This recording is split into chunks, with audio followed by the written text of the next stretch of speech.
Where'd you give your bonds? The Federal Reserve has cut its key interest rate to the lowest level on record. The federal funds rate, interest at banks. Crisis will happen. The biggest fiscal stimulus we have ever seen. And that'll solve the problem. We're in the midst of a serious financial crisis, and the federal government is responding with decisive action. We boosted confidence in money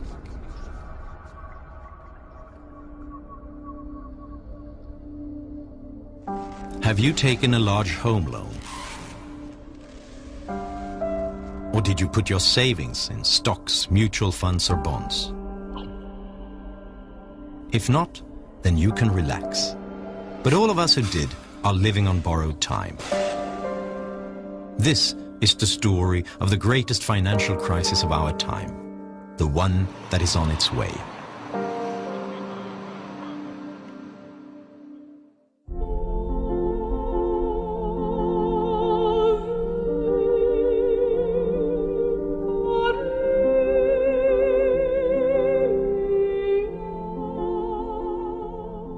They spent hundreds of billions of dollars to show that they were doing something, but not properly designed and not as effective as it should have been.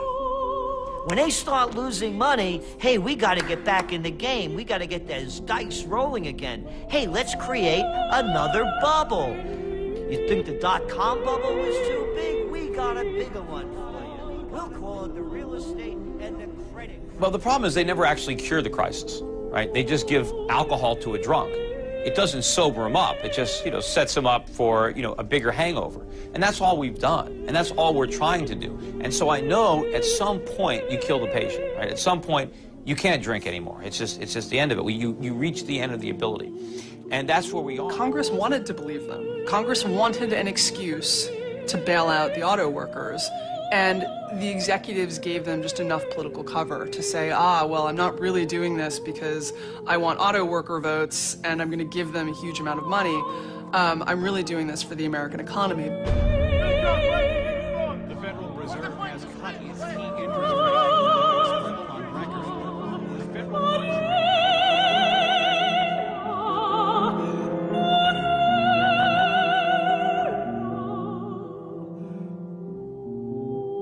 So the solution is the problem. That's why we had a problem in the first place.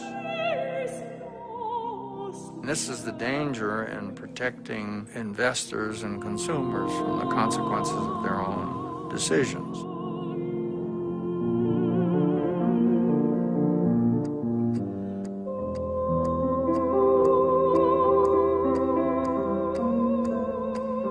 We can do it, but we need to do it soon, because the clock is ticking and time is not working in our favor.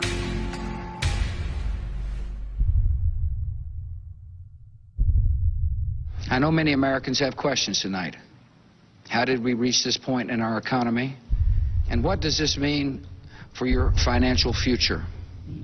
These are good questions, and they deserve clear answers. And they deserve clear answers. First, how did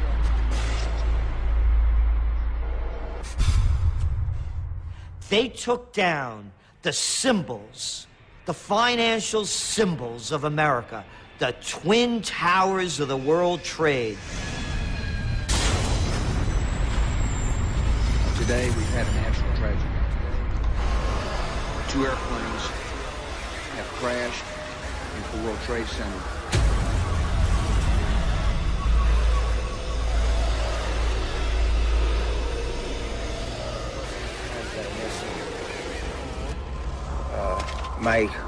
My old company, my old company where I used to work, the whole company's missing. The story of the great financial crisis begins, just like many of the stories of our era, in the United States on September 11th, 2001. The terrorists knew exactly what they were doing, striking at the ultimate symbol of the global economy.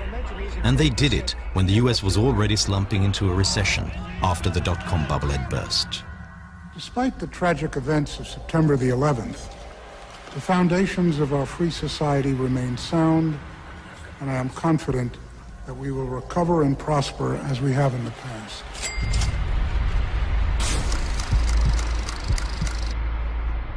In spring 2001, the Federal Reserve started lowering interest rates. And now it continued lowering rates to save companies on the brink and to keep unemployment down. During 2001, the interest rate was lowered from 6.5 to 1.75%. In 2003, it was cut all the way to 1%, and it remained there for a full year. Predicting the panic of 08, the economic 9/11, and the current economic crisis that we're still in was probably one of the easiest forecasts we've ever made in our 30 years of trend forecasting. It was very simple. Gerald Celente lives in Kingston, a few miles north of New York. He's one of the top trend analysts in the US. He has been called a modern Nostradamus. He didn't just predict the current crisis, he also predicted the dot-com bubble and the stock market collapse of 1987. Immediately after 9/11, the President of the United States, George W. Bush, told the people to be good Americans and go out and shop. But how are they going to do it? You're in a recession. The Federal Reserve comes to the rescue. In his memoir, Federal Reserve Chairman Alan Greenspan writes that he knew that low interest rates might cause a bubble. It's party time! Traditionally, central banks remove the punch bowl once the party starts. The interest rate can't remain low for too long, or people will do things they'll regret later. This is one party that just has to turn out right. Well, the purpose of a party is to have fun together. And a successful party needs planning and skill. Greenspan argued that the Fed should never remove the punch bowl, but rather keep refilling it when the party started to peter out. And if things went bad, the Fed would clean up the mess and tend to the hangover. Banks and speculators loved it. Now they could take greater risks than ever before. If they were successful, they could keep the profits. And if they were unlucky, Greenspan would rescue them. Mom was that way. Let me come home crying over something and she'd give me candy every time. When you see the stock market come down and the real estate bubble burst, all that phony wealth is going to evaporate. And all that's going to be left is all the debt that we accumulated to foreigners. Peter Schiff is another analyst who was roundly mocked when he predicted a crisis for the US economy in the midst of the boom. We went on an unprecedented global spending binge. American citizens borrowed and spent trillions of dollars to buy stuff. And that is why we're in so much trouble. It was because we got drunk on all that Fed alcohol. Fed alcohol. Fed alcohol. In a world that was suddenly uncertain, with the country under attack, nothing felt safer than investing in your own home, in the American dream. I do believe in the American dream. I believe there is such a thing as the American dream. Owning a home is a part of that dream. It just is. Right here in America, if you own your own home, you're realizing the American dream. Vernon Smith was awarded the Nobel Prize in Economics in 2002. He received it for his research in experimental economics. In his experiments, he puts economic theories to the test. Smith is an expert on bubbles. If you can buy a home with almost nothing down, then you do well if the prices continue to go up. If it goes down, well, then you have an incentive to walk away from it and let the bank have it. Low interest rates caused a housing bubble. Cheap loans encouraged people to buy more and bigger homes. Housing prices began to rise by 10% a year. So many took out a second mortgage on their old house to fund consumption. You want to go on that vacation? Buy some new clothes? How about putting an addition on your house? You don't have the money? How about a home equity loan? That's for you. Let's use your house as a piggy bank. The banks granted loans to almost anyone. Why would you need a decent income to buy a home if you can get rich just living in it? The market even coined the term Nina loans. No income, no assets, no problem. You'll get a loan anyway. The legislation was more aggressively pushing lenders to lend to people of modest means, people whose incomes were 80% of the median income or below. Politicians encouraged this. For a long time, both the left and the right have been encouraging home ownership. So they've created deductions, subsidies and insurances. And they created two huge mortgage financing companies, Fannie Mae and Freddie Mac.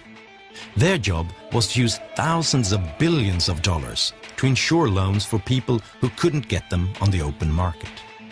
They were government-sponsored enterprises. They had private owners, but they had been created by Congress, and their transactions were guaranteed by the government.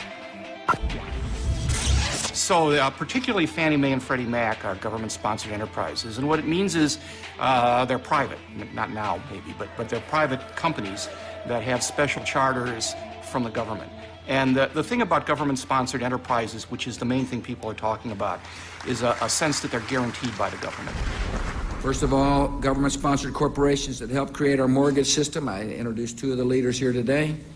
They call those people Fannie Mae and Freddie Mac, as well as the federal home loan banks, will increase their commitment to minority markets by more than $440 billion. In the last decade, Fannie Mae and Freddie Mac have donated more than $200 million to politicians in Washington. Enterprise-sponsored government. I asked the former Freddie Mac chief economist what they got for their money. I don't know. I mean, that's a tougher question. No, they had a pretty good charter. They were regulated in a spotty way. In many ways, the regulatory structure wasn't that bad, but it was the case that the regulatory structure was a compromise. It wasn't a treasury, it wasn't a housing, really. It was somewhere in between. You know, there was a huge moral hazard courtesy of the government in the mortgage market. When the government, through Fannie and Freddie, started to guarantee mortgages, then the lenders were no longer worried about getting their money back because the government said, we guarantee it. And so that's why I proposed and urged Congress to fully fund the American Dream Down Payment Fund. This will use money, taxpayers' money, to help a qualified low-income buyer make a down payment. Well, greed has to be balanced with a certain amount of fear, and that's what down payment rules are all about, and amortization rules, is to keep people from carried away by, as you say, the greed of expecting to become rich by buying a home and reselling it at a higher price. And that's important. If one of the barriers to home ownership is the inability to make a down payment, and if one of the goals is to increase home ownership, it makes sense to help people pay that down payment.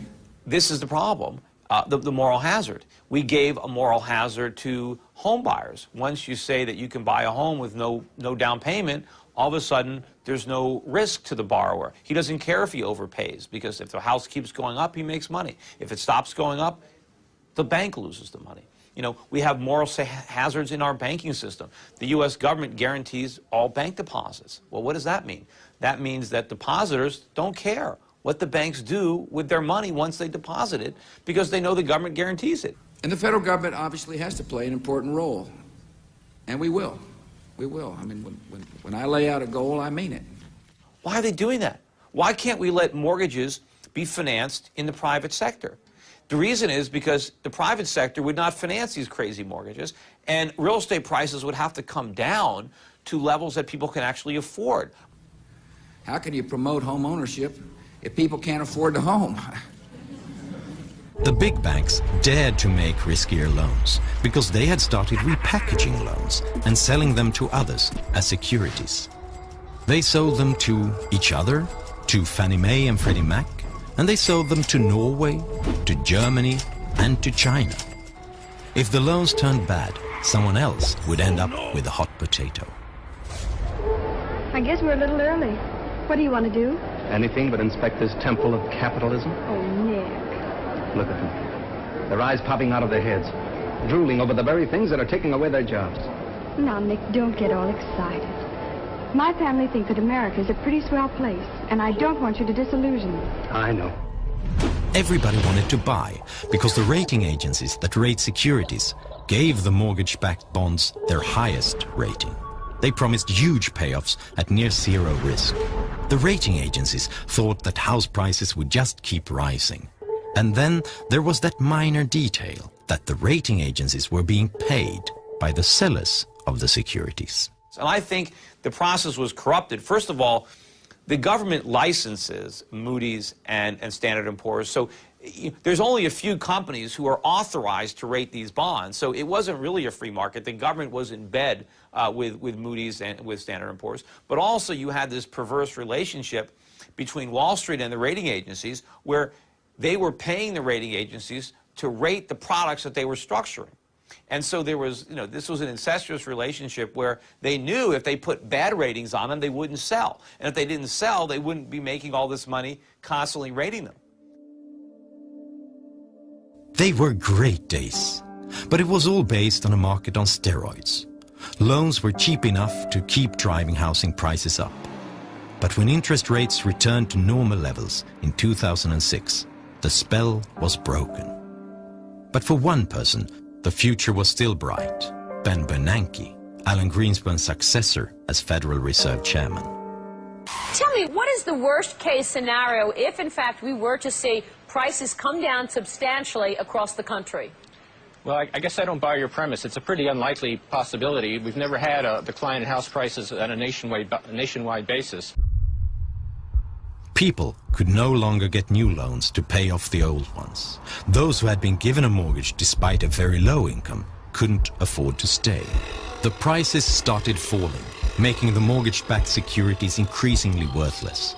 There's not much indication at this point that subprime mortgage issues have spread into the broader mortgage market, which still seems to be healthy. The rating agencies removed the high ratings from the securities. Investors who never looked beyond the ratings suddenly didn't know what they had bought. They didn't know how risky those loans were. Overall, the U.S. economy appears likely to expand at a moderate pace over the second half of 2007, with growth then strengthening a bit in 2008 to a rate close to the economy's underlying trend. The dominoes started falling. Investors stopped buying mortgage-backed securities and refused to lend to those who depended on them. Investment banks like Bear Stearns and Lehman Brothers suddenly couldn't get new loans to stay in business. Fannie Mae and Freddie Mac could no longer hide the disaster. The financial crisis started in a way that is eerily similar to today's situation. It started with an economic crisis in the US and a government that responded decisively. After 9/11 and the dot-com collapse, the US government decided to save the economy by inflating a new bubble. Today, the world is trying to get out of the financial crisis by inflating a new bubble. The difference is that this bubble is much bigger.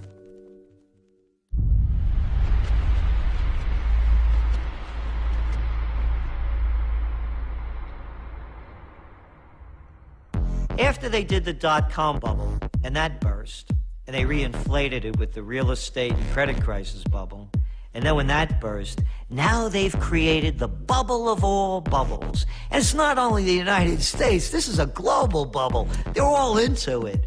It's called the bailout bubble. Hey, the economy's going down, recession's setting in, sales don't look good, exports soft, need more money? How about, we'll call it stimulus packages. And from Australia to the United States, from the UK to China, they're dumping funny money into the system to keep it going. In September of 2008, the US economy is near collapse. Fannie Mae and Freddie Mac have been taken over by the government.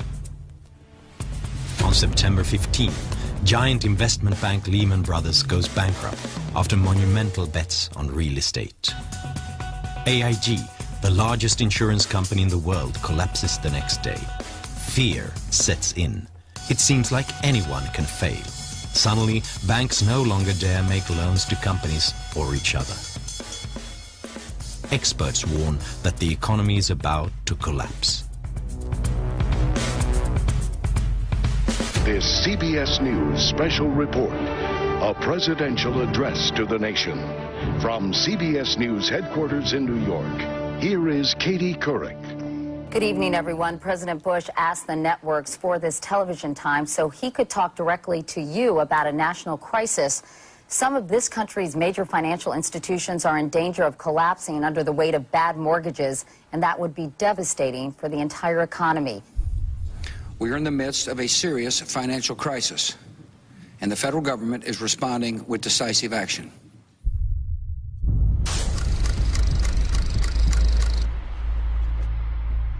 In a televised speech, Bush scares the market even more, while still claiming that they can trust him.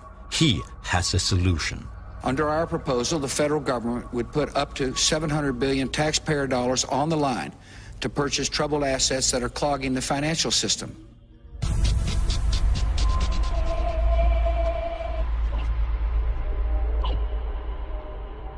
The US government wants to spend huge amount on Wall Street banks to cover their bad deals. Even banks who don't want the money will be forced to take it, so that the public won't know which banks are on the brink of collapse. All those in favor say aye. Opposed say no. The ayes have it. Speaker. I want to thank the Secretary of the Treasury for working hard with the members. I thank the members for working long hours like they've been doing to come up with a solution that's bipartisan and that'll solve the problem. On October 3rd, Congress approves the biggest financial bailout in history. $700 billion. Around the world, in Germany, Italy, Canada, South Korea and Great Britain, other politicians do the same to save their banks.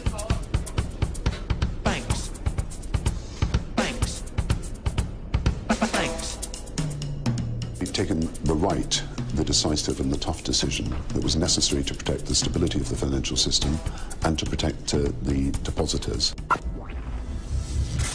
David Walker was US Comptroller General from 1998 to 2008. He quit because he was so worried about the US economy that he wanted to have the freedom to warn about what may happen.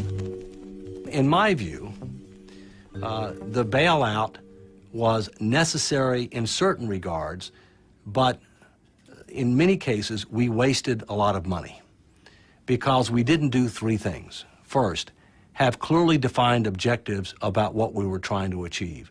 Secondly, have criteria established up front as to who would get the money and who wouldn't get the money. And number three, have conditions established up front as to what they could and couldn't do with the money.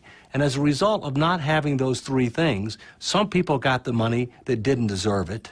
Other people got the money that didn't make good use of it. And as a result, we had a lot of waste with regard to taxpayer money. What would it mean if the domestic industry were allowed to fail? You heard Senator Stabenow, so I won't repeat other than to say... As a result of the crisis, the situation for the US auto industry became critical.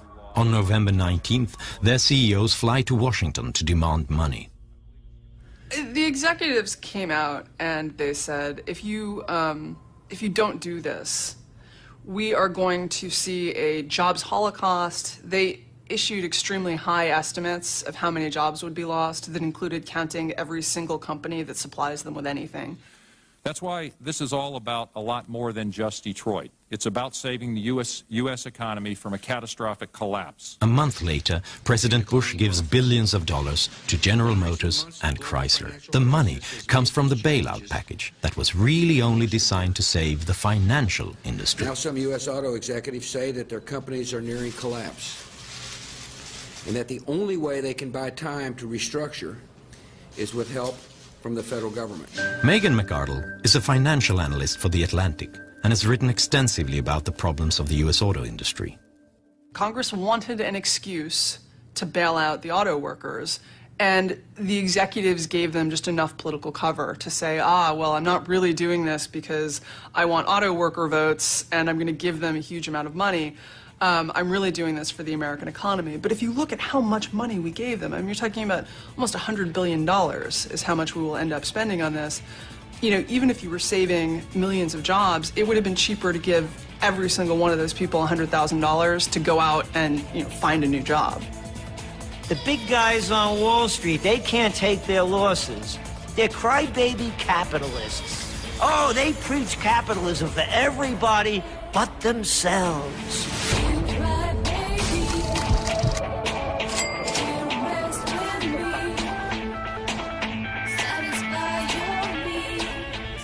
The Federal Reserve has cut its key interest rate to the lowest level on record. Fed Chairman Ben Bernanke and his colleagues also pledged to use all available tools to contain the widening crisis and the longest recession in a quarter century. December 16th, 2008. It is time again to pour alcohol into the punch bowl. The Federal Reserve reduces interest rates to practically zero to restore investor confidence. Other central banks do the same. Hey, have no credit? Don't worry about it. Just sign on a dotted line. The housing bubble that they inflated blew up with all the carnage and all the bankruptcies. And now what is their solution? Well, gee, let's do the same thing we did before. Instead of having interest rates at 1%, let's have them at 0. And let's buy everything we can. Let's print money and buy mortgages. Let's buy credit card debt, student loans. Let's buy bonds and let's drop money from helicopters to try to get the same risk-taking, excessive gambling on Wall Street. Let's try to convince Americans who are already loaded up on debt to go out and buy more stuff, to go out and go deeper into debt. And if the banks don't want to lend them money, let's make them lend them money. I mean, this is economic, suicide. While the Fed lowers interest rates, President-elect Barack Obama prepares an enormous stimulus package meant to get the U.S. economy going. We are running out of the traditional ammunition that's used in a recession, which is to lower interest rates. They're getting to be about as low as they can go.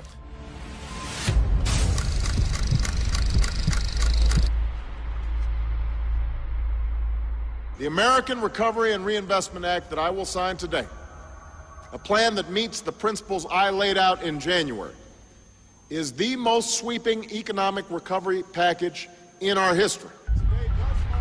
On February 7th, 2009, Obama approves a stimulus package worth $787 billion. With the Bush stimulus package from the year before, U.S. politicians have now spent close to $1 trillion to stimulate the U.S. economy. The money is spent on roads, airports, education, unemployment, and other benefits. There's a bureaucracy in everywhere. And, in Italy, they used to say where I'm from, when you have a jar of honey, you lick your fingers.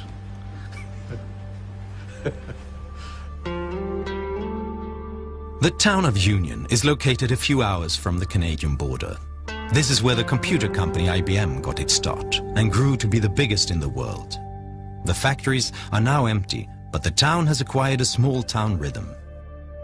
So there was surprise when $600,000 from the stimulus package arrived to combat homelessness.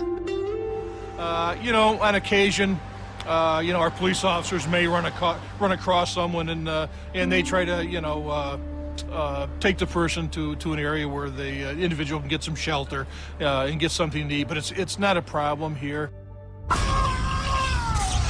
This is Rodeo Drive in Beverly Hills, probably the world's most famous upscale shopping district. It was here, for example, that Julia Roberts went shopping in Pretty Woman.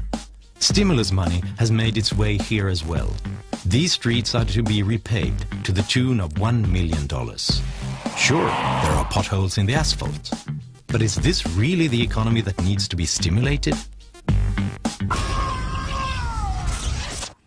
We had a $787 billion stimulus bill, but only about 1/3 of it was truly stimulus. By that I mean timely, targeted, and temporary. The other 2/3 were things that people wanted to do, had been wanting to do for a long time, but they didn't want to have to pay for it. They wanted to do it as part of emergency legislation and charge it to the national credit card. The Johnstown, Pennsylvania airport has 3 scheduled flights a day. Other than that, it's quite empty. When you have the flights coming, that's when the people are here. Right. Other than that, it's empty. But one face is everywhere. Congressman John Murtha, the airport's namesake. He's been called the King of Pork and has gotten $200 million for Murtha Airport from Washington. Earlier this year, the airport got a new source of revenue, $800,000 from the stimulus package to repave this backup landing strip. The head of the airport insists that the landing strip is safe. So why does it need doing if it's not a safety issue?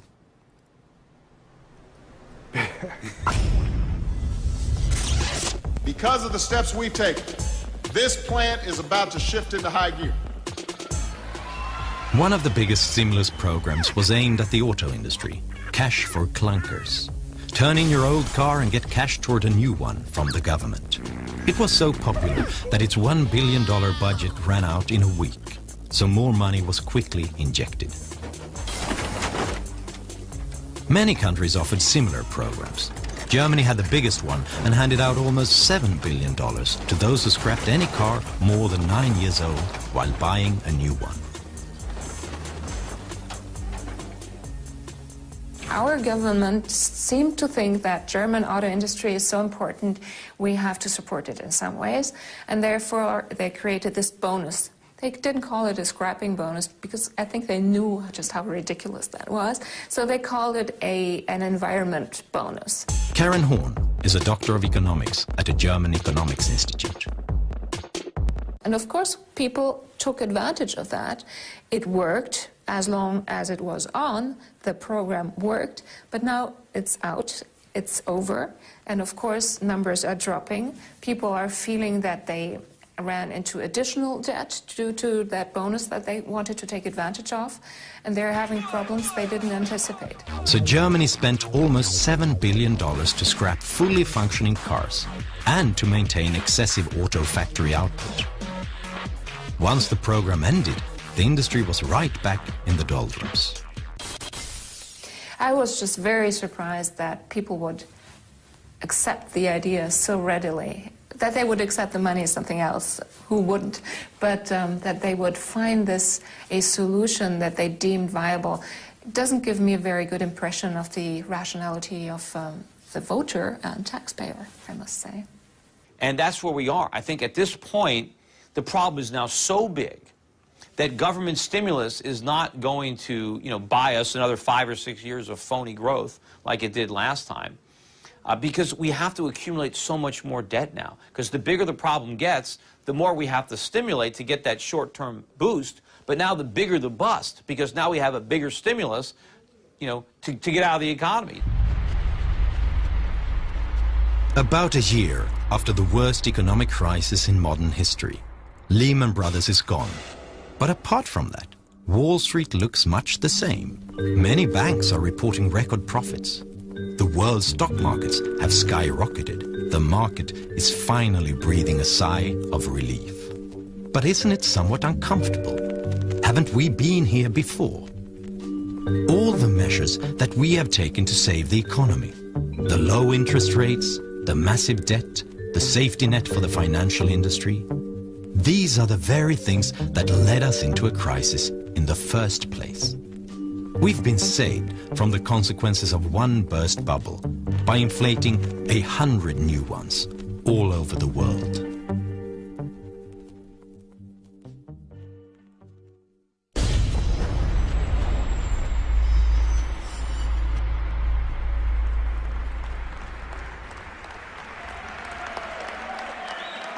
One year ago, I took office amid 2 wars, an economy rocked by a severe recession, a financial system on the verge of collapse, and a government deeply in debt.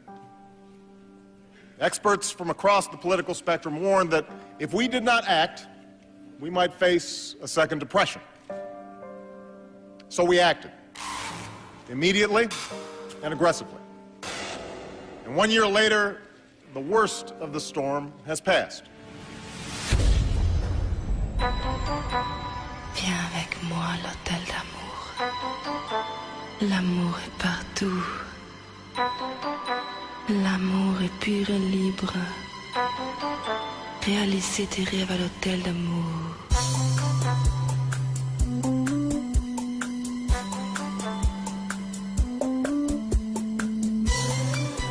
There are positive signs. This is the Hamptons outside New York, a classic playground for Manhattan's elite. A house by the Atlantic like this one costs $30 million. And a hot dog bun with lobster salad costs $18. Fast food, Hampton style. The crisis has made its mark here too. There are fewer private jets at the airport. Instead, the Porsches jostle the Mercedes on the turnpike to New York.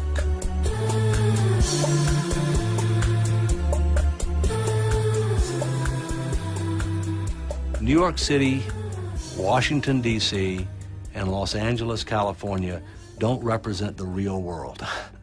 They also don't represent the real part of America, the so-called Main Street of America. My tax money go to Beverly Hills. Well, there's a lot of money in Beverly Hills. I don't think they needed my money down there. That's a different world. That's not a reality, you know, than that. If you ever visit Union and need a haircut, you may well end up at Frank Petrilli's barbershop.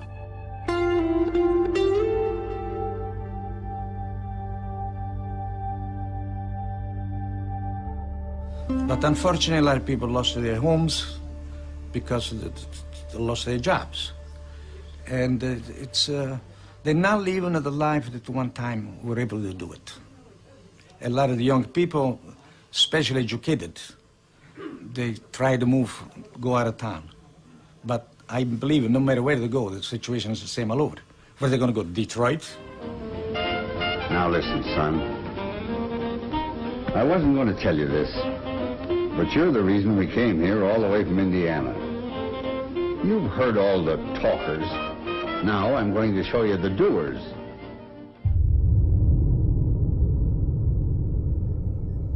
The U.S. government has launched bailouts, stimulus packages and guarantees to the tune of $10,000 billion. Caught myself wondering for the 100th time how the hell I got here. What the hell I'm doing here. That's more than the total cost to the U.S. government for World War I, World War II, the Korean War, the Vietnam War, the invasion of Iraq, the New Deal, the Marshall Plan, and the moon landing. Bush almost racked up more U.S. debt than all presidents before him combined, from George Washington to Bill Clinton. And Obama is almost creating greater debt than all presidents before him, including George W. Bush. But it's not just the U.S. that's increasingly looking like a house of cards. During the crisis, many governments went deeply into debt. Estimates say that the average debt in the richest nations will exceed 100% by the year 2011. These are loans taken at currently low interest rates. Should the interest rate rise by 1%, the U.S. interest payments will rise by $100 billion per year. That's more than the annual cost for the Vietnam War. Sometimes it's just an engine failure, other times it's the deadly flak. If the pilot's lucky, the flak kills him. But usually he isn't, and he burns to death as his plane spins in. It sounds absurd to even think that the United States, the world's economic superpower, might crash. After all, they get the highest ratings from the credit rating agencies. One of the lessons that we must learn from the mortgage-related subprime is you have to take credit ratings with a big grain of salt. Because as we saw with the mortgage-related securities, they went from AAA rating to junk bond pretty fast once people understood the true situation. Today, the United States is rated AAA, but if it doesn't start taking steps to put its financial house in order, that AAA rating will be lost. It's only a matter of when and how quickly. In September 2008, the bankruptcy of one large investment bank brought the world economy to its knees. The fate of Lehman Brothers raised the question of who was next in line, so everyone avoided doing business with banks. How will the world react if the next entity to declare bankruptcy is a nation? Who is next in line if that were to happen? Some houses of cards have already started falling. This is Iceland, until recently one of the richest nations in the world. When the crisis hit, the Icelandic banks collapsed. The Icelandic stock market crashed, leaving the debt with a small population. For the first time in 50 years, this peaceful country saw riots.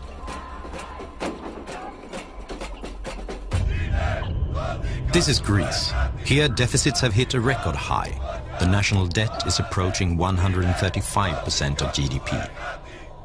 The market wants higher interest rates for Greek loans, increasing the pressure on its strained economy. It seems like the Greek government needs a bailout to avoid collapse. Italy, Spain, Portugal, and Great Britain are other EU nations with similar problems. What about my country, Sweden? The country's finances are fairly robust. Our national debt and deficit are lower than that of most nations. But Sweden is highly dependent on the world economy. More than half of our prosperity is based on exports. When other countries crash, we get hit almost as hard. And Swedish housing prices have risen during the crisis, despite the recession and despite rising unemployment. But because of low interest rates and a government mortgage company, SBAB, making loans easier to get. Swedes have never carried more debt in relation to their income. Doesn't all of this sound very familiar? We have new bubbles everywhere, so I am pretty worried about what's going to happen. If you don't want bubbles to burst, then don't blow them up in the first place, because all bubbles burst.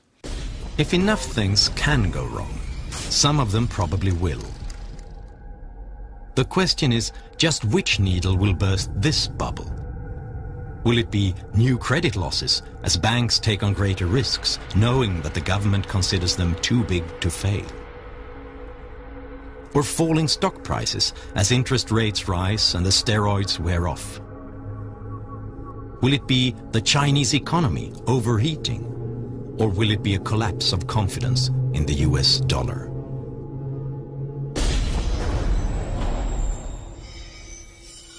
If we lose the confidence of our foreign lenders, and we must not allow that to happen, but if that were to happen, then there would be a dramatic decline in the dollar, a dramatic increase in interest rates, significant fueling of inflation, a very, very deep recession and possibly depression that would be felt around the world. We must not allow that to happen. When the next bubble bursts, you cannot use the same emergency measures.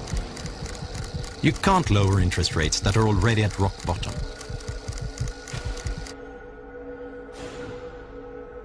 You can't stimulate the economy with borrowed money if an excessive national debt is the cause of the crisis. The governments could save the banks, but who can save the governments? Ultimately, there's going to be a price all around the world to be paid for this. And the longer it continues, the bigger that price is going to be. You know, this really is a moral question. I mean, I can give you plenty of big and bad numbers. You know, when you talk about tens of trillions of dollars, it's just hard to imagine. But you have to put a face on it. And to me, I put my children's and my grandchildren's face on it. It's their future that we're mortgaging. When we tell people that there's going to be a bailout bubble, and they see the world equity markets up 50, 60%, they don't want to believe that it's another bubble. They want to step right up back to that table and throw their dice and try to win their hand at the wheel of fortune that Wall Street's spinning. So people still don't want to believe that the worst is yet to come. It's easy to think of these predictions as much too gloomy, but that is exactly what people said the last time. When these experts predicted the 2008 financial crisis, they were laughed at in the media. You guys are deluding yourself.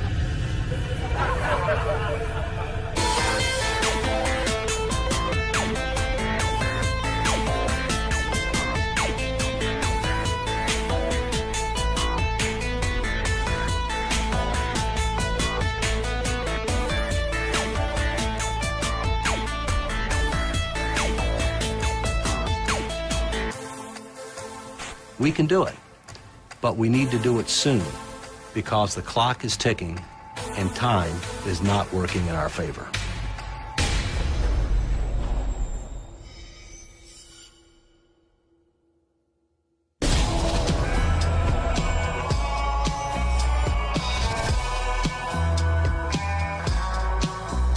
Some of the townsfolk said he was dumb as dirt, but it didn't bother him none. He had a steely look in his eyes that told a different story. He didn't pay no mind. He was a pioneer through and through, and his mind was as wide open as that prairie he'd left behind. His only weaknesses were women and firewater.